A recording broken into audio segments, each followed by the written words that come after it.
આતુર પચખાણ 10 પૈયાનામાં બીજું એટલે કે પ્રકેણક. આઉર પચ્છખાણ પૈના બરોબર. તો આમાં 70 શ્લોક છે ટોટલ અને એના ભગવતી સૂત્ર જે છે એના 13મા શતકમાં 7મો ઉદ્દેશો એને અંતર્ગત છે.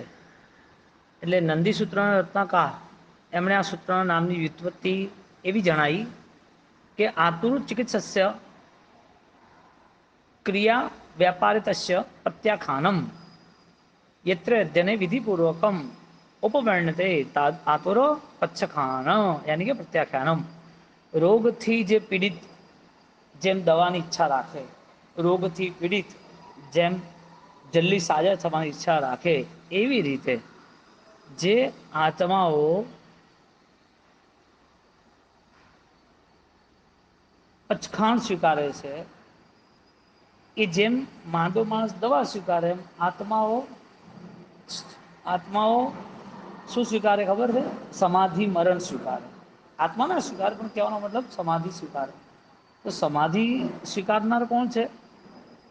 જેમ બીમાર દવાને સ્વીકારે એમ જીવનનું અંતિમ મંગલ સમાધિ મરણ છે એટલે અંતિમ પચખાણ. તો મરણને અહીંયા 3 પ્રકારે બતાયા, અલગ અલગ મરણ બતાયા. એક મરણ સામાન્ય બાલ મરણ જે અવિરતિધર શાવકોને હોય. બીજું મરણ બાલ અને પંડિત મરણ જે વિરતિધરને હોય, દેશ વિરતિધરને. અને ત્રીજું મરણ પંડિત મરણ એટલે જગનને મધ્યમ ઉત્કૃષ્ટ. સામાન્ય મરણ અવિરતિને બતાયા એટલે સમકીતી આત્માઓને. સામાન્ય મરણ બાલ મરણ કહેવાય. હવે મજાની વાત કે મિથ્યા દ્રષ્ટિ અવસ્થાની અંદર જન્મ મરણની વેલ્યુ જ નથી. સૌથી મોટી વાત આ છે. પેલો સમકીતી આત્મા જ્યારે દેહ છોડે છે તો બાલ મરણ એટલા માટે કે એ પોતે એ મૃત્યુના નજીક જઈ રહ્યો છે, મૃત્યુની ખબર પડે છે. પચખાણ નથી અહીંયા. પચખાણ વાળા મરણ, પચખાણ સાથેનું જે મૃત્યુ થાય છેલ્લે સમાધિ લે ને, છેલ્લે અણસણ સ્વીકારે ને, એની અપેક્ષાએ અહીંયા બાલ મરણ તરીકે સમકીતી એટલે અવિરતિધર માટે કીધા છે. એટલે અવિરતિધરની અંદર બધા આવી ગયા.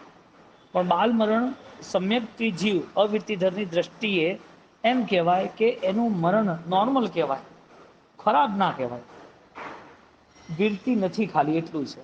અહીંયા મિથ્યાત્વને કશું નથી. એટલે જનરલી જે મિથ્યા દ્રષ્ટિ જીવો છે, જેના જીવનમાં સામાન્ય પચખાણના ભાવ નથી, લેવાના દેવાની વાત પછી છે. ધર્મ કરતો નથી એ વાત નહીં, ધર્મ સમજવાની વાત પહેલા છે. એવું કઈ જ નથી. એવા બધાના મૃત્યુ થાય ન થાય કોઈ લેવા દેવા નહીં. એક વાત આ. બીજી વસ્તુ, બાલ મરણ એટલે મૃત્યુને જોઈ શકે, ખબર તો પડે. હવે એના હાથમાં નથી હોતું કે હું સમાધિ રાખું, હું શાંત મન રાખું. આ બધું કેવું છે ખબર છે? લાખો ટન તલ છે, લાખો ટન તલ. એ કાળા અને ધોળા 2 તલ છે અને બંને છૂટા પાડવાના. એમ મૃત્યુ વખતે એના વિચાર આત્મામાં સ્થિર રહે, એના વિચાર સજગ રહે, એના વિચાર આ બધા મોહ મહત્વથી દૂર રહે. આવું સામાન્ય મરણ, તીવ્રતા વાળું નહીં, આવું સામાન્ય મરણ. કારણ કે આ મહોત્સવ નથી. આ મરણ તો બાલ મરણ છે. આવું સામાન્ય મરણ એ સફેદ તલ અને કાળા તલને છૂટા પાડવા જેવું છે. એના પહેલાના મરણોની હેસિયત જ નથી. એનો મતલબ મૃત્યુ વખતે એ સામાન્ય દ્રષ્ટિથી જાગૃત હોય. એટલે સમકીતી આત્મા એ મૃત્યુ પહેલાની તૈયારીઓ કરી દે. વિયોગ તો બધાનો છે આ સંસારમાં. જેનો દેહ છે એ કઈ અમર પટ્ટો લઈને તો આવ્યો નથી. જે શરીર છે એને આજે તો કાલે મૂકવાનું છે. હવે એ શરીર મૂક્યા પહેલા એની સાધનાઓ અધૂરી ન રહી જાય એના માટેનો સતત પુરુષાર્થ કરે. એટલે આવરમ પચ્છખાણમાં 3 પ્રકારના મૃત્યુ બતાવ્યા. હવે જેના જન્મ મરણ નિશ્ચિત છે, એકાંતે નિયમ છે, જન્મ છે તો મૃત્યુ છે. જે દિવસે એનો જન્મ થાય છે એ દિવસે મૃત્યુ એની નજીક આવવા માંડે છે. એટલે જન્મ થઈ જાય પણ મૃત્યુ સામે ઊભી છે. ક્ષણિક મૃત છે જીવન. જીવન ક્ષણિક છે. શું કહે છે? અંજલિ ગયમ ગલંત ન પીછતી. કેટલી વાર એવું થાય છે ને, માણસ વાતો કરતો હોય બેઠો બેઠો પડી જાય. ગાડીમાં બેઠો વાતો કરે ત્યાં જ એટેક આવે. કેટલા બધા લોકો પોતાના આ જીવનને છોડીને જાય છે. અને એ બધા ઘણા બધા લોકો છોડીને થાય છે અને ઘણા બધા લોકો માં કોક જ એવા છે જે આ જીવનને સમજી શકે છે. જીવનને સમજવું એના મતલબ કે એ આ જીવનમાં વ્યવસ્થિત રીતે જીવી શકે છે. તારે જો આ બધું છોડી દે જવાનું હોય તો આટલા બધા મોહ માયાના બંધનો કોના માટે? એને આ બધી વસ્તુ પાપકારી છે એવું કેમ નથી લાગતું? પાપકારી વસ્તુના ત્યાગમાં એ તત્પર કેમ ના થાય? જ્ઞાનની સૌથી મોટી વાત અહીંયા કે તમે ગમે તેટલી ક્રિયાની પદ્ધતિ અપનાવી લો અથવા ગમે તે અનુષ્ઠાનમાં આગળ વધો અથવા ગમે તે સંપ્રદાયના હોય, પણ અંત સમયે તમારા આત્માનું સ્મરણ, તમારા પ્રભુનું સ્મરણ, તમારી આધ્યાત્મિક સ્થિતિનું સ્મરણ આ બધું ન રહે તો પછી જન્મ કોના માટે હતો? અને આ જન્મ આ રીતે જો ચાલ્યા કરવાનો હોય તો મૃત્યુ સમય પછી આશા શેની રાખવાની? મૃત્યુ સમયે માણસ આશા રાખે મને દેવગુરુ ધર્મનું શરણ મળજો, તો કઈ રીતે મળી શકે? પોસિબલ કઈ રીતે? ઠીક છે કોક એવા સત્કાર્યો આડા આવી જાય અને કદાચ સામાન્ય રીતે એને શાંતિથી મૃત્યુ થાય, શરીરની પીડા રહિત મૃત્યુ થાય, એનો મતલબ એ નથી કે એની સાધના દ્રષ્ટિથી અને સમાધિની દ્રષ્ટિથી મૃત્યુ થયું છે. શરીરનો વિયોગ થયો, કર્મનો વિયોગ ક્યાં થયો? એને મિથ્યાત્વનો વિયોગ થયો, મૃત્યુ થઈ ગયું તો શું છૂટ્યું? દેહ છૂટ્યો. એણે અહીંયા એવા કોઈ કાર્ય કર્યા કે જેના કારણે એના ભાવ બદલાઈ ગયા, એની જ્ઞાન દશા બદલાઈ ગઈ, એની સ્વભાવ દશા બદલાઈ ગઈ? એવા કોઈ કાર્ય એનાથી થયા? કારણ કે આવા બધા સત્કાર્ય માટે એવી સમજણ, એવું મન, એવા વિચાર, એવું જ્ઞાન દશા જોઈએ. હવે સત્કાર્ય કરવાની જો દ્રષ્ટિ હોય તો ગલત કાર્ય એના મેળે છૂટી જાય. હવે સમાધિ મરણનો મૂળ ઉદ્દેશ્ય, પંડિત મરણનો મૂળ ઉદ્દેશ્ય એ હતો કે વારે વારે પચખાણ મારે આવુર પચ્છખાણ પ્રત્યાખ્યાન પ્રકીર્ણ. પચખાણ એટલે જ્યાં જ્યાં પણ વિરાધના છે, વિરાધનાના ભાવો છે ત્યાંથી ખસી જાય. હવે વિરાધક દશા એને સમજણ જ ન પડવા દે, આટલા બધા આરંભ સમારંભ શેના ચાલે? એટલે બાલ મરણ જેનું થાય છે એની પૂરી જિંદગી, પૂરો સમય એનો માત્ર ને માત્ર સારી સમજણમાં જાય છે, અધ્યાત્મની સમજણમાં નથી જતો. શું આપણે એમ ના કહેવાય કે એની અધ્યાત્મની સમજણ તો એ પંડિત મરણમાં આવી ગયા. સમજણ સારી છે એની, એને સત્કાર્ય ગમે છે, લોકો જોડે સારું બેસવું, ઉઠવું, બોલવું ગમે છે, લોકોના હિતની બુદ્ધિ રાખે છે, પણ એને આત્માના બળ સુધી પહોંચવું છે ને એ રસ્તો નથી મળતો. એટલે અવિરતિધર એવા સંકેતી દેવો પણ છે ને એના મૃત્યુ વખતે હચમચી જાય છે. એટલે બાલ મરણ સમકીતી દેવો છે પણ મૃત્યુ વખતે હચમચી જાય છે. આ બધું છોડીને જવાનું? સમકીતી એકાવતારી રામ મિથ્યાત્વમાં આવી ગયા હતા. મારો લક્ષ્મણ મારો ભાઈ 6 મહિના લઈને ફર્યા હતા. એટલે એવું નથી હોતું સમકીતીને રાગ દ્વેષ ના હોય, હોય વિરતી હોય એટલે રાગદ્વેષ ના હોય એવું ના હોય, પણ સજગ અવસ્થા છે ને એના રાગદ્વેષને નિર્મૂળ કરી નાખે. એટલે રાગ દ્વેષની સ્થિતિ એ એની બદલાઈ જાય, ઓછી થઈ જાય, એને એટલી બધી સ્પર્શે નહીં, અલિપ્તતા રહે. એટલે સમકીતી ખરા એટલે સમ્યક દર્શનની અવસ્થામાં એની ભાવદશામાં ક્યાંય કોઈ જગ્યાએ આર્ત ધ્યાન, રૌદ્ર ધ્યાનનો સ્પર્શ ઓછો હોય. એમ અનંતાનું મંદિરની સ્પર્શના ઓછી હોય, કહેવાનો મતલબ. ન હોય એવું તો કહી ના શકાય, કારણ કે પડવાનો હોય શ્રેણીમાંથી તો એને દેખાય. વ્યક્તિના ગુણસ્થાનકોમાંથી ચડ્યા પડ્યાની વાતો આવે છે.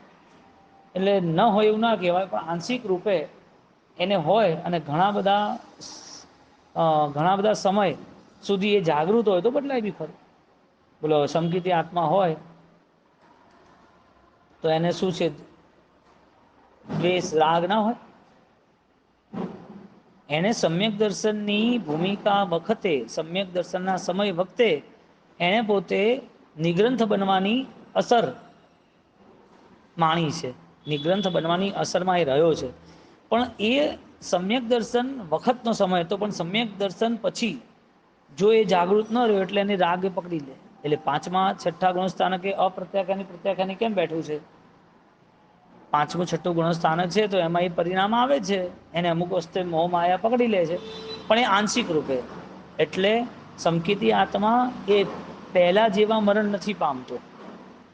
સમકીતી આત્મા આપણે આગળ જોયું કે એ પહેલા જેવા અધિક કર્મ બંધ નથી કરતો. પહેલા જેવો અધિક કર્મ બંધ કરે મોહનીયની 70 કોડાવાળી પમની સ્થિતિ હવે સમકીતી આત્મા ન બંધાય. દર્શન મોહ વિનાશથી જે નિર્મળ ગુણ ઠાણ તે નિશ્ચય સંકિત કહ્યું. બોલો, નિશ્ચય સમ્યક દર્શન એને પોતાને મોતી ભેદન, મોતીના મોતી હોય અને વચ્ચે એનો છેદ કરવાનો હોય તો છેદ કરતા મહેનત પડે, પણ છેદ થઈ ગયા પછી કદાચ એનો કચરો ભરાય તો એ ખાલી ફૂંક મારે તો નીકળી જાય. એમ એના અલ્પ કર્મ બંધના કારણે સમકીતી આત્મા પહેલા જેવા મૃત્યુ ના પામે ને પહેલા જેવા કર્મ બંધ ના પામે. એટલે પહેલા જેવા કર્મ બંધ નથી એ તો ખબર પડી, પહેલા જેવા મૃત્યુ ના પામે એટલે કારણ કે જે મૃત્યુ એને પીડાદાયક હતા, જે મૃત્યુ અનંત કર્મોના બંધનકારક અથવા અનંત પરિભ્રમણકારક હતા, એવા મૃત્યુ સમ્યક દર્શન પહેલા થાય છે. સમ્યક દર્શન પછી કેમ ના થાય? કારણ કે એવો ભાવ જ નથી આવતો. ભયંકર વેદનાઓ, ભયંકર સ્થિતિ નથી આવતી કે આ બધું કેમ છૂટી ગયું ને આ બધું જતું રહેશે ને ભયંકર વલોપાત, રોવું, ચિલ્લાવું, હાય મારું શું થયું, મારું શું થશે, મને કેમ આમ થાય છે, આવું કેમ થયું, આવી સમકીતી આત્માની સ્થિતિ હવે નથી હોતી, પહેલા હતી. કેમ? મિથ્યાત્વના કારણે, અજ્ઞાનના કારણે. એ વખતે સમ્યક દર્શનની સ્પષ્ટતા હતી. એટલે જ્યાં જ્યાં પોતાની ભાવદશા ખબર પડે કે અહીંયા હવે આ બધા દુઃખો મારા મિત્ર છે, આ દુઃખો મારા ભગવાનની કૃપા છે, ત્યારે સમજવાનું કે સમ્યક દર્શનની ભૂમિકાનું પ્રયાણ છે. મને કેમ આમ થયું, આ મિથ્યાત્વથી જ બોલાય. મારી આવી તકલીફ છે, આ તકલીફો દૂર જ નથી થતી, શું થશે, તું કોણ છે, તું તારું શરીર થોડી છે, કર્મોના લેનદેન છે બધા. એ જે દાડે એ પૂરા થશે એ દાડે મોક્ષમાં જતો રહીશ, મુક્તિ મળી જશે. એ જે દાડે પૂરા થાય એની રાહ જો, અથવા તું પૂરા કરવાનો પુરુષાર્થ કર, બેમાંથી એક કર. 6 મહિના ખાલી સંયમ જીવનની આરાધના અને એ 6 મહિનામાં પરમ સમાધિ. આ હા હા, હે સ્વયંભવ સુરી મહારાજ એમના પુત્ર મનક મુનિ માટે ખબર પડી ગઈ કે આયુષ્ય 6 મહિનાનું જ છે, તો એના શરીર પર ધ્યાન રાખ્યું હોત તો કોઈ સાધના ના થાય. એના ભાવ કેવી રીતે વધે, અને સ્ટાર્ટિંગમાં આખો 10 એકાલિક એને આપી દીધું, છેક 9મો અધ્યયન પ્રાયશ્ચિત ને વિનય અધ્યયન સુધી લઈ ગયા. એ જ ઘૂંટાયું, ઘૂંટ ઘૂંટો. બોલો, એકની એક વસ્તુ 100 વાર કરવાથી મજબૂત પ્રેક્ટિસ થઈ જાય. કોઈ માણસ કરાટેમાં અથવા ડિફેન્સમાં એવો નિયમ છે કે જે વ્યક્તિ એક જ વસ્તુ ઘૂંટે રાખે, પ્રેક્ટિસ કરે મજબૂત 100 વાર, ત્યારે એ વસ્તુ એટલી પરફેક્શન વાળી થઈ જાય કે એ વસ્તુમાં એને સફળતા મળે છે. જેમ કે કોઈ ફાઈટર છે તો એ શું કે ખબર છે, મને તું 100 વાર કહીશ તો ચાલશે, પણ તે જે 100 વાર શીખ્યા છે ને એનો 1 વાર કહીશ તો હું પડી જઈશ. 100 જગ્યાએ તું મારીશ તો ચાલશે, પણ તારી પ્રેક્ટિસ એક જ વસ્તુની 100 વખતની હશે ને તો એ મને ખતમ કરી નાખશે, કારણ કે એનામાં પરફેક્શન આવી ગયું છે. એમ અહીંયા સાધનાના ક્રમમાં, એટલે કે મૃત્યુના પળમાં એ વારે વારે ચિંતન કરે ને કે મારે સમાધિ ભાવમાં રહેવું છે. મારું જીવન પચખાણ વાળું, કયું પચખાણ? જ્યાં મારા ભાવોમાં સંકલેશ પેદા ના થાય, એ મોટું પચખાણ. કારણ કે જેમ આવડું પચકાણ છે, મહાપચકાણ આવશે આગળ. કારણ કે મારા શરીરને છેદવા ભેદવાનો અવસર આજનો નથી, મારા શરીરને બળવાનો અવસર આજનો નથી. શરીર બળવાનું અને બળે જ છે, એની ઉપર કેટલાય વાહનો અને કેટલાય શસ્ત્રની ધારો એની પર આવી ગઈ અને કુચડાઈ ગયા અને કપાઈ ગયા અને છેદાઈ ગયા. છેદાય ભેદાય નેવ શસ્ત્રાણી છિદ્દંતી. હા, ગીતા શું કે? શસ્ત્ર તને છેદી શકતો નથી. એટલે શરીર છેદાય છે, શરીર બળે છે, એ બધી વસ્તુ એને સ્પષ્ટ દેખાય છે કે જે શરીર ઉપર પ્રહારો થાય છે એ બધા હું નહીં ચાહું તોય થવાના છે, અને ચાહી લઉં તો પછી પૂરા થવાના છે. યા તો 100 વખત પ્રહારો સહન કરો, યા તો એક વખતમાં ખતમ કરો. દો મેં એક વખતમાં ખતમ કરવા તો જેટલી પણ વેદનાઓ આવે છે એમાં વંદના કરી લેવાની, વેદના સાથે વંદના. એટલે જેમ જેમ સહન શક્તિ વધતી જાય એમ એમ મનોબળ વધ્યું હોય તો જ સહન શક્તિ વધે. મનોબળ વધ્યું હોય તો જ સહન શક્તિ વધે. એટલે જેમ જેમ સહન શક્તિ વધે એમ મનોબળ આપણે કહીએ છીએ, શાસ્ત્રકાર સમાધિ ભાવ કહે છે. કારણ કે સમાધિ ભાવમાં જે શરીર પ્રત્યેની આસક્તિ, શરીર પ્રત્યેનો વ્યવહાર હતો, એ શરીરનો વ્યવહાર બધો સમાપ્ત થયો, અને હવે આત્મા એને દેખાય છે. આત્મા દેખાય તો જ સહન કરે ને, બાકી શેનો સહન કરે? આત્મા દેખાય તો જ એને પોતાને મનની શાંતિ સમાધિ લાગે. દરેક પરિસ્થિતિમાં એ પોતે પોતાની સમાધિને એટલે સાચવી રાખે કારણ કે અંતે એક વિશિષ્ટ સમાધિની યાત્રા કરવાની છે. સમાહિ વરમુત્તમ દિંતુ સંમદિચ્છી દેવા દિંતુ સમાહિમ છે બોહિમ છે. બોલો કેમ આવું? પ્રતિપળ એની જાગૃતિ કેવી હોય. એક વાર કેવું થયું, આમાં તકલીફ શું થાય ખબર? બહારની દુનિયા થી એ છૂટી શકતો નથી અને અંતરની દુનિયા ખબર હોવા છતાં જઈ શકતો નથી. એક વાર 10 આંધળા એ લોકો જતા હતા, 10 અંધ. એક ભાઈને કીધું અમને લઈ જા ભાઈ, તો લઈ ગયા. બધા એકબીજાના હાથ પકડી પકડી અને આગળ ગયા. હવે અંધ હતા, આગળ ગયા. હવે આગળ ગયા પછી એ બધા પહોંચી ગયા એની જગ્યાએ. હવે બધા ગણતરી કરે. હવે ગણતરી કરે તો બધા રોવા માંડ્યા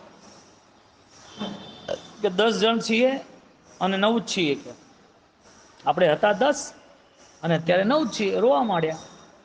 બધા એક એક કરીને ગણે તો 9 જ થાય. બોલો હવે 10 હતા તો 9 કેરે થાય? પાછા ત્યાંથી એક માણસ જાય છે અને પૂછે છે કે આ જુઓ ને, અમે 10 જણ હતા, એક જણ મળતો નથી, અમને દેખાતું નથી કે અમે ગણતરીઓ કરી બધી પણ ગણતરીમાં એક જણ નથી મળતો કે. તો કે કેવી રીતે? તો પાછી ગણતરી બતાવી, 1 2 3 4 5 6 7 8 9, બધા 9 જ ગણાયા. પછી પેલા રસ્તો કાઢ્યો કે હું તમને 10 ગણાવી દઉં છું ક્યાં છે કેવી રીતે. કે સારું. તો કે તમારે એક જણે બધાને એક એક લાફો મારવાનો, ધીમે શાંતિથી, અથવા તાળી પાડવાની. તો તાળી પાડતા પાડતા પાડતા ભેગા થઈ ગયા, 9 જ થયા. હવે કે તું બીજી તાળી જોડે પાડ. પોતાના ઉપર તાળી પાડી દો કે 10. હા તો કે મળી ગયા કે 10. એક ખોવાઈ ગયો તો મળી ગયો. ખોવાઈ ગયો તો કે હતો જ ત્યાં. ગણતરી નથી કરી. થાય છે શું? બહારની ગણતરીઓ કરો ને આપણે, પોતાની ગણતરી છેલ્લી જિંદગી સુધી ના થાય. બહારની ગણતરીઓ ગણતો જ જાય, ગણતો જ જાય અને પોતાની ગણતરી દેખાય જ નહીં. પોતે છેલ્લા સમય ગણતરી કરવા જાય ત્યારે ગણિત બધા ઊંધા પડે. કારણ કે જે બી એકાઉન્ટ કરવું છે અને જો એકાઉન્ટ ઘણું બધું હોય તો છેલ્લા સમય ના થાય. હવે એકાઉન્ટ કરવા વાળો એનું એકાઉન્ટ ઊંધું કેમ પડે? એકાઉન્ટ ખોટું છે કે ગણતરી ખોટી છે? સંસારમાં જે કોઈ આરાધક આત્મા આરાધના કરતો હોય એની આરાધના એની બહુ સહજ અને સરળતાથી હોય. એને ક્યાં પ્રોબ્લેમ આવે? પણ જે મનના બંધનો છે એ બંધનો એને બધું જ કરાવે પણ પોતાનું ના કરાવે જે પોતાનું થવું જોઈએ. એટલે પહેલું મરણ બાલ મરણ સામાન્ય મરણ છે. કંઈક આંશિક મૃત્યુની સમજૂતી આવે છે, આંશિક. બીજું મરણ દેશ વીરથી શાવકનું છે. જે દેશ વીરથી શાવક જે છે એનું મરણ બાલ અને પંડિત બે ભેગું છે. એટલે એના જીવનમાં ધર્મ પામ્યો છે, વીરતી લીધી છે, વીરતી સમજ્યો છે. પણ વીરતી સમજતા સમજતા એ પોતે જ્યારે મૃત્યુ નજદીક આવે ને ત્યારે એના મનને બહુ સમજાવે. આમ તો સમજાયું છે પણ એટલી વિશિષ્ટ કક્ષાએ નથી જોયું. કારણ કે શાવક જીવનમાં એને પોતાને અમુક પ્રકારની હિંસાઓ, વિરાધનાઓ, અમુક પ્રકારની વ્યવસ્થાઓમાં રહેવું પડતું હોય છે. એટલે એને પોતાને મૃત્યુના સમયે એને જે ત્યાગ કરવો એને નથી કરી શકતો. એના જે સાધક મૃત્યુની નજીક હોય ને એની આજુબાજુ સાધક હોય તો એને સાધના કરાવે. જે સંસારી ભલે દેશવીરથી છે પણ સંસારમાં છે ને, તો એ સાધક આત્મા ખરો આંશિક રૂપે થોડી સાધનાઓ કરી છે, થોડી ક્રિયાઓ કરી છે, થોડા સારા ભાવ લાયા છે, મન મોટું રાખ્યું છે. એવા અંત સમયે મૃત્યુ આવે ને ત્યારે પોતાનું સાચવી શકતા હોય પણ સાધકો આજુબાજુમાં નથી, આજુબાજુમાં સંસારીઓ છે, આજુબાજુમાં વ્રતધારીઓ નથી. એટલે એ લોકો ચિંતા પાડે અને સારું થઈ જાય તો સારું, એની દવા કરે, એ ડૉક્ટર લઈ જાય. એટલે બેહોશ થઈ જાય અથવા એને દર્દ હોય તો એ ડૉક્ટર યાદ આવે, દવા યાદ આવે. એમની આસપાસ એમને આરાધકો ન મળી શકે. આરાધકો મળવા જોઈએ. એટલે ઘરમાં જ્યારે કે આરાધકો આસપાસ રહે એવું સેટિંગ કરવું, એવી વાંચનાઓ અને એવી દ્રષ્ટિથી આગળ વધવું. તો જેનો સંયોગ મળશે ને બધા આરાધકો જ મળશે. તો વિરાધકો મળશે ને તો એની દ્રષ્ટિ એટલી સ્પષ્ટ નહીં બને. વિરાધકો જે છે એની દ્રષ્ટિ શું થાય? આત્માની થોડી બને. એ શું બનાવે દ્રષ્ટિ? એ તો એમ જ સમજે કે ભાઈ આમને સારું રહેવું જોઈએ. દેહ ખતમ થયો, સમાપ્ત થયો, બળી ગયો, પછી જે પરિવારવાળા છે એની દ્રષ્ટિ કઈ? એની પાછળ પૂજા ભણાવશે, બીજું કોઈ નહીં. એ આરાધક જે છે શાવક, એની પાછળ બીજો કોઈ આરાધક નહીં બને. એની પાછળ આરાધક બનશે? તો આરાધક બનવું જરૂરી હતું. અને એ આરાધક પોતે હોત તો આસપાસ બનતા, અને પોતે વિરાધક છે તો એને વિરાધક ભાવો બી એવા છે કે એને વિરાધનાઓ સાથે જ રહેવું. હવે આવી મનોદશા જો એને રોજ નિર્મિત કરી હોય, ભેગી કરી હોય, છેલ્લે કઈ તે મેળ પડે. એટલે આ કેવું છે? મેરેથોન દોડ છે અથવા તો એક યાત્રા છે. હવે એ યાત્રામાં 100 કિલોમીટર ચાલવાનું છે. હવે જે રોજ ચાલે છે તો પહોંચે, છેલ્લા દાડે ચાલે તો એમ મૃત્યુ સમાધિની યાત્રા છે. મૃત્યુ સજગ અવસ્થાની યાત્રા છે કે અનિત્ય શું છે એની સમજણ પડે છે. કારણ કે જ્યારે બધું છોડીને જવાનું આવે ને ત્યારે એને દુઃખ થાય છે, મારાથી કશું થયું નહીં, મેં કંઈ કર્યું નહીં. પણ એ વખતે પણ જો તીવ્રતા હોય, ભાવધારાની સામર્થ્યતા હોય, તો કોઈ પુણ્યશાળી પૂર્વભવની આરાધના હોય, કોઈ ધર્મનો એવો સાથ હોય તો કદાચ લાભ મળી જાય એને. પણ જનરલી છેલ્લા ટાઈમે 100 કિલોમીટર ના ચાલી શકે, રોજ ચાલવું પડે થોડું થોડું. એમ છેલ્લે સમાધિ મળે એ આશા બહુ ઓછી, પણ મળી શકે. એટલે ઘણીવાર ઘરવાળા છે ને મારા સાહેબોને બોલાવે, ભગવાનના દર્શન કરાવે. બોલો, જ્ઞાન યાત્રા હતી ને સમાધિ યાત્રા. હવે જે આંખોથી એ જોવે છે ભગવાનને, કાનોથી જે સદગુરુના વચનો સાંભળે, મંગલિક સાંભળે છે, દર્શન વંદન કરે છે, આ બધું શરીરનો ધર્મ હતો કે સમાધિનો ધર્મ હતો? કેટલું સરસ બતાવ્યું છે કે સતત પચખાણમાં રહેવું આ જીવ. એટલે કોણ સમજાવશે મારે આ ત્યાગ કરવાનો, મારે આ રીતે નહીં રહેવાનું, મારે મારા મનને સજગ રાખવાનું? આ એ નાના સામાન્ય એક સામયિક પ્રતિક્રમણ, તપ, ત્યાગ એના પચખાણને પચખાણ માને છે. તો મન દંડનું શું કરવાનું? વચન દંડનું શું કરવાનું? કાયાથી પાપ થયું તો કાયાથી પ્રાયશ્ચિત કરે, એટલે તપ કરે, ત્યાગ કરે, ક્રિયા કરે. પણ જે વચનથી પ્રાયશ્ચિત કરવાનું છે એનું શું? વચન જે કટુ વચન છે, વચનમાં નિંદા છે, ઈર્ષા છે, જે બોલાઈ જાય એનું પ્રાયશ્ચિત શાસ્ત્ર અભ્યાસ. અને મનદંડ, મનથી જે આપણે દુર્ભાવનાઓ કરી છે, આપણે રાગ દ્વેષની તીવ્રતાઓ કરી છે, આપણને જે જોઈએ છે એના વચ્ચે આપણને ધ્યાન જ નથી, એ વસ્તુ પાછળ વિરાધનાઓ ઉચકારવી, એના માટે શું? એના માટે પંડિત એટલે કે વિદ્વત્તા, જ્ઞાન, સમ્યક દર્શન સાથેનું મૃત્યુ. બોલો, ક્રિયાનો યોગ મહાન બને છે કે જ્ઞાનવાળી ક્રિયાનો યોગ મહાન બને છે? સમાધિ યાત્રા શરીરની સમાધિ છે તો એ તો હવે મર્સીફુલ ડેથ આવે જ છે. એક કિલીની ઇન્જેક્શન આવે છે, પૂરું કરો. એક ઇન્જેક્શન આપે એટલે અડધો કલાકમાં માણસ મરી જાય. એ સમાધિમાં જ રહે, અથવા બેહોશીમાં મારી નાખો તો બેહોશીમાં મરી જાય. એટલે બેહોશીમાં મરે એટલે સમાધિ થઈ, ન તરફડ્યો એટલે સમાધિ થઈ, રાડા રાડ ન કરી, જોરથી ચીખ્યું ચિલ્લાનું ન થયું, બોલવાનું ન થયું એટલે સમાધિ રહી. સમાધિ એ જ્ઞાન યાત્રા છે. એટલે ઘણી વાર કહે છે ને, મારા બાપાને તો શાંતિથી કઈ થયું જ નથી, તો બસ બેઠા બેઠા નોકર ગણતા ગણતા જતા રહ્યા. પણ એ ક્રિયાનો યોગ હતો ભાઈ. મનયોગ, વચનયોગ અને જ્ઞાન યોગ, એનું શું કરશું? જ્ઞાન વગર સમાધિ યાત્રા બને એમ? એમને આટલા આના માટે સ્પેશિયલ જ્ઞાનીઓ લખે, સામાન્ય વસ્તુ લખે જ્ઞાની? જ્ઞાની મૂલ્ય રહિત વસ્તુ આપે? મહાન મહાન ઉપકારની દ્રષ્ટિથી એમણે આ આઉર પચ્છખાણમ, આતુર પચ્છખાણ લખ્યું છે કે જીવ છે ને ભલે ગમે તેટલું કરે પણ એની સજગ અવસ્થા રહેવી જોઈએ કે કોઈ પણ વસ્તુને લઈ અને મારો આત્મા ડૂબે એવું મારે કશું કરવું નથી. ભાઈ ઓછું વધતું મળ્યું ન મળ્યું છોડી દેવામાં રાજી, કારણ કે જે નથી મળ્યું એના માટે ચિંતા, અને મળ્યા પછી હાચવવાની ચિંતા, અને મળ્યા પછી ન જતું રહે એની ચિંતા. એટલે મેળવવું છે શું?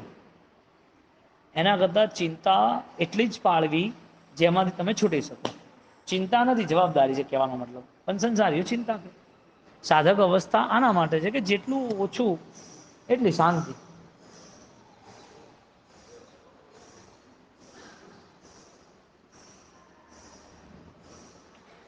આપણે નિયમ છે ને કે તમે જેણે ગોડાઉનમાં માલ રાખ્યો હોય 50,000 ખુરશીઓનો, તો એને અવેરવાની પણ વધારે ને. ઓર્ડર આવ્યો કે મને 20,000 મોકલો, તો 20,000 મોકલી દો. તે મને આવે ત્યારે ગણતરીઓ બધી કરવાની ને. એટલે સંસાર શું વિચારે કે મોટો ગોડાઉન છે, મોટો માલ છે, તો પ્રોફિટ મોટો જ છે ને, આવું વિચારે સંસાર, આવું વિચારે. પણ ધર્મની દ્રષ્ટિથી વિચારવા જઈએ તો તમે આટલી બધી લપજણ, એટલે કે આટલી બધી માથાકૂટો પછી પણ તમારા માટે શાંતિ નથી ને. માણસ પોતે યાત્રાએ નીકળે, અને યાત્રાએ નીકળે એથી સમજો અને શિખરજી જવું હોય, અને શિખરજીની ટિકિટો કરાયેલી હોય, અને તૈયારી બધી કરી હોય, અને પ્લેટફોર્મ પર આવીને ઊભો હોય, અથવા એરપોર્ટ પર આવીને ઊભો હોય, અને સમાચાર મળે કે નેક્સ્ટ લિસ્ટના હુમલા થયા છે અને બધું બંધ થઈ ગયું છે, 144ની કલમ લાગી ગઈ છે. જાય કે ના જાય? એક રિસ્ક લાગે ને એટલે ના જાય. અને ત્યાં ગયો હોય, અને એ જતા જતા ત્યાં પહોંચી ગયો હોય, એરપોર્ટ ઉપર છે, અને એરપોર્ટ પર બધા મેસેજો આવવા માંડે કે ભાઈ બધા સુરક્ષિત રહેજો, અહીંયા આવા હુમલાઓ થયા છે ને, આમને તેમને. બોલો, હવે એણે જે 2,000 કિલોમીટર પ્લેનથી ગયો હતો, તો પાછું આવવા માટે 2,000 કિલોમીટર પાછું આવવાનું ને. ઘરથી 1 કિલોમીટર જાય અને ઘરે પાછું આવે તો કેટલો સમય, ને ઘરથી 2,000 કિલોમીટર જાય અને ઘરે પાછું આવે તો કેટલો સમય. આત્માની બહારની દુનિયા, ચારે બાજુ કસાય, 18 પાપસ્થાનક, આર્ત ધ્યાન, રૌદ્ર ધ્યાન, ચિક્કાર વિરાધનાઓ, એ જેટલી વધતી જાય ને પાછું આવો તો એટલો સમય લાગે કે ના લાગે? એ ભાવો જે હતા વિરાધનાના, એ પાછા ભાવો છૂટવા અને પાછા આરાધક ભાવો સ્થિર થવા. આરાધક ક્રિયા નહીં, આરાધના એટલે ક્રિયા નહીં, ભાવોની વાત છે. કે જે હિંસાઓના પરિણામ થયા છે, એ બધી વસ્તુને પાછું રિટર્ન આવવા માટે પાછો એટલો સમય જોઈએ કે ના જોઈએ? જ્ઞાની કહે છે એટલો સમય ન જોઈએ. પણ જો તું એવા સમ્યક દર્શનના શુદ્ધ ચિત્તમાં નહીં પ્રવેશે, તો જેટલો સમય વિરાધના કરી એનાથી હજારો લાખો ગણો સમય એ વિરાધનાના પાપ ભોગવવા પડશે. પ્રાયશ્ચિત નથી થયું ને એટલે. કારણ કે પ્રાયશ્ચિત ધર્મ એ જ્ઞાન ધર્મ છે. જ્ઞાનની જ્ઞાનથી થશે, જ્ઞાનની ઉપાસના છે. સમાધિ ધર્મ એ જ્ઞાન માર્ગથી થાય છે. સમાધિ ધર્મ શરીરથી નહીં થાય. એટલે દેહને દુઃખ ન પડે અને મરી જવું, એવા મૃત્યુ કોઈ કામના નહીં. કદાચ થોડું કંઈક શાંતિ થઈ હોય તો થોડો સમજ્યો હશે, પણ પરમ શાંતિ ક્યારે થાય? પંડિત મરણ એટલે મૃત્યુ મહોત્સવ બની જાય. મૃત્યુથી જ મૃત્યુને મારી નાખે. હવે અનંત મૃત્યુ જોઈતા જ નથી. મરણનું સ્મરણ એ પાપનું મારણ છે. મરણનું સ્મરણ એ પાપનું મારણ છે. બોલો, પાપ થવા દે? મરણ અહીંયા આપણે જે કહીએ છીએ ને, સંસારી માટે, સામાન્ય જીવો માટે, સંસારી ના કહેવા વારે વારે, સામાન્ય જીવો માટે. પણ જે મરણનું દુઃખ છે ને, એવા દુઃખને સામે રાખે ને, એટલે ઓટોમેટિકલી એ લોકો પાપથી બચે. લોકોને સજા ખબર પડે ને એટલે કાયદામાં રહે છે. સજા ના ખબર હોત કાયદો પાળે કોઈ? સજા જ ખબર ન હોત કાયદો પાળે? એટલે અહીંયા પંડિત મરણમાં શું કર્યું કે એને પોતાને એટલી બધી સજગતા હોય કે કોઈ પણ વિરાધના કરવા નથી માંગતો, અને વિરાધના થઈ જાય તો વિરાધક ભાવમાં રહેવા નથી માંગતો, અને વિરાધક ભાવ રહી ગયા હોય તો જલ્દીથી વિરાધક ભાવોથી શુદ્ધિ કેળવવાની તૈયારી કરે છે. તો આપણે આમાંથી બહાર નીકળવું છે. બોલો, પ્રતિદિન એનું પ્રાયશ્ચિત હોય કે ના હોય? આખો દાડો શરીરને શરીર ગીતો ગાય તો આત્મા ક્યારે દેખાય? 10 જણની ગણતરીમાં 9 જણની ગણતરી થાય છે. ગણતરી ખોટી છે ને, કે માણસો ખોટા છે? દરેક સંસારમાં જે દેહધારી આત્માઓ છે, જાનવર, દેવ, ચારે ગતિના, એ બધામાં આત્મા વસેલો છે. બસ એને પોતાને, એ આત્માને સમજવાની કોશિશ કરશે ને, તો આત્માના અનંત બળથી એ આ સંસારના અનંત કર્મોને સમાપ્ત કરશે. અનંત દુર્ભાવનાઓ, વિભાવને સમાપ્ત કરશે. અનંત બળની ખબર પડવી જોઈએ કે મારે મજાથી રહેવું છે. આજે મૃત્યુ આવે તો આજે આવ, કોઈ નહીં. રોજ સવાર પડે ને દાદા આદિનાથનું ચેતવંદન, સિમંદર દાન ચેતન થાય, એને નક્કી કરે દાદા તારી ગોદમાં રાખજે, તારા શરણમાં રાખજે. કે સિમંદર સ્વામી સાક્ષાત દર્શન દેજો, તમારું ઐશ્વર્ય મને આજે ગમે છે. જ્યારે તમે મળશો ને એ દાડે તમારા ઐશ્વર્યમાં એવો ઓળઘોળ થઈ જઈશ, હું જ પરમ તત્વના ભાવમાં રહેતો જઈશ. બોલો, 8 વર્ષે કેવલ જ્ઞાન ક્યાંથી મળે? એમને મળે? આવરમ પચ્છકાણમ, આતુર પચખાણ, બાલ મરણ સામાન્ય જીવોને અવિરતિ ધર્મે. મિથ્યા દ્રષ્ટિ જીવોની ગણતરી નથી કરી. મહત્વની વાત આ છે. એ જીવે તો ફરક નથી પડવાનો, કારણ કે એના જીવનમાં પાપ રાશિ સિવાય કંઈ નથી. અને મરે તો કોઈને કંઈ ટેન્શન નથી. એને કોઈ અહીંયા સંસારમાં આવીને કોઈ વિશિષ્ટતા, કોઈ સારું કાર્ય એવું નથી થયું એનાથી. એને કોઈ શાસનની પ્રભાવનાઓમાં જીવન નથી આપ્યું. એટલે આવા જીવો જન્મે કે મરે એની કોઈ એટલી મહત્વતા નથી હોતી. જે શ્રાવક જીવન છે, જેમાં બાલ અને પંડિત મરણ આવે, એ આંશિક ફાયદાકારક છે. કેમ? કારણ કે પરંપરામાં કામ લાગશે. સમ્યક દર્શન સાથેની વીરતિ હતી ને એટલે. અને એક સર્વ વીરતિ, આ હા હા, દાદા ગુરુદેવ રાયણશ્રી મહારાજ કેવી કેવી વેદનાઓ, અને વેદનાઓમાં વેદના 100 ગણી હોય તો 1000 ગણી વંદના હોય. કર્મ એને 1000 ગુણી વેદના આવે તો 1,00,000 ગુણી વંદના હોય. અભિગ્રહ ધારણ કરે, 8-8 દિવસ સુધી કશું લે નહીં, ચાલતા જાય ને આવે અને પૂછે કે સાહેબ કેવી રીતે ચાલશે બધું? એ કે તપ વૃદ્ધિ છે, મળી જશે તો સંયમ વૃદ્ધિ છે, વાપરશું તો સાધના કરશું, નહીં વપરાય તો નિર્જરા કરશું. કે મસ્તી છે, કે કોઈ ફરક નથી પડતો. જેટલો સમય છે એટલો ઉપયોગ કરી લઈએ. કોઈ ભોજન જોઈએ છે શરીરને તો ભોજન આપી દઈશું. કયું ભોજન? સાધના માટે ઉપકારી હોય એવું. કયું ભોજન? જે એની પોતાની મનસ્થિતિ એકદમ મજબૂત કરે. એટલે ડ્રેસિંગમાં આખી ટ્યુબ યુઝ ના કરે, થોડીક જ ટ્યુબ યુઝ કરે. જ્યાં શરીરમાં ઘા હોય એટલી ટ્યુબ યુઝ કરે, આખી ટ્યુબ યુઝ કરે. એમ સાધકનું ભોજન કેટલું હોય? એને સાધનામાં સાથ આપે એવી રીતે. હવે જેને પોતાને ભોજન જોઈએ, ભજને જોઈએ, ભક્તિએ જોઈએ, તો સહન શું કર્યું? આદત શું પડી સહન કરવાની? એટલે અહીંયા જ્ઞાનીઓની દ્રષ્ટિ કેટલી વિશાળ છે કે અનંત કાળ આહારમાં રહ્યો ને એટલે અણહારી પદ માટે સ્ટાર્ટિંગ કરતો. કે અણહારી પદ માટે તારા દ્રવ્ય પ્રમાણ કર, રસેન્દ્રિયનો ત્યાગ કર. આજે આ વસ્તુ ભગવંતે પોતે 12.5 વર્ષ સુધી કરી. એવી પરંપરા આપણને મળી છે. ગૌતમ સ્વામી છઠના પાણે છઠ, દાદા ગુરુદેવ રાયન્સમાં 28ના પાણે 28. અહીંયા મિસગાઈડ શું છે ખબર છે? આ બધાથી પ્રભાવિત થઈને માત્ર તપમાં જોડાય છે. એટલે આહાર છોડવું એનું નામ તપ. અનાસક્તિ રાખવી અથવા તો અણહારી પદની આરાધના કરવી એ નથી દેખાતી. વસ્તુ મળી ન મળી એના પ્રત્યેનું મન હજી સજગ છે. એ મન ન હોવું જોઈએ આ કેમ નથી મળ્યું, આ કેમ છે. કેવા પેલા આપણા ભરતભાઈ ભરૂચવાળા વાંચના સાંભળતા સાંભળતા સરોજબેન એમના સાવિકા બોલો 56મી 60મી ઓળી અને 72-75 વર્ષ સુધી ભરતભાઈને ધર્મની ક્રિયા ગમે, દાન ગમે, ધન આટલું હોય એટલે સારા કામ બી કરે.